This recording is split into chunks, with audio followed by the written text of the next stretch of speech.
Hi guys, আসসালামু আলাইকুম। So আজকে দেখেন, আজকে আমরা আরেকটা রেসিপি নিয়ে আয়া পড়ছি, ইগ কারি। সো প্রথমে তেল ঢেলে দিলাম, জিরা, তারপরে মশলাগুলো মানে গ্রাইন্ড করে নিয়েছিলাম আগেই। তো এখন এই মশলাগুলো ভালো মতন কষামো, আমাদের সুন্দর করে মানে লড়াচড়া করে দিতেছি ভালো মতন। এই ধরনের মশলা দিব, হালদি পাউডার, মিট, মরিচ, শুকনা মরিচের গুঁড়া, তারপরে জিরা পাউডার।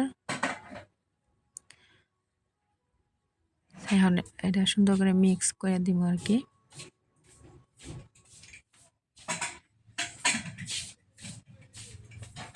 ধনিয়া পাউডার।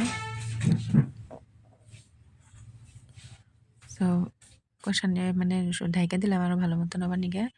তো এই সাইডে আবার আন্ডাটা মানে ফ্রাই করবার নিগে আর একটা মানে কড়াই বহাই দিলাম, এই যে আন্ডা ফ্রাই করবো এটার মধ্যে।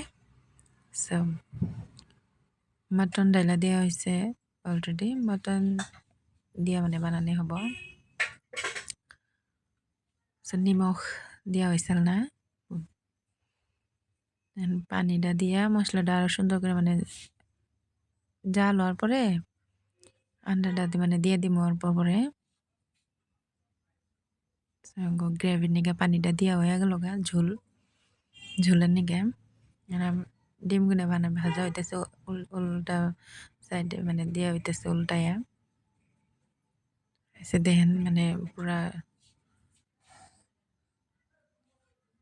সুন্দর বলক উঠে গেছে গা একদম। আন্ডাগুনা দিয়ে দিব আর কি। আন্ডাগুনা দিয়ে অল্প টাইম জাল হওয়ার পরে মানে শেষে মানে কমপ্লিট হয়ে যাবো গা।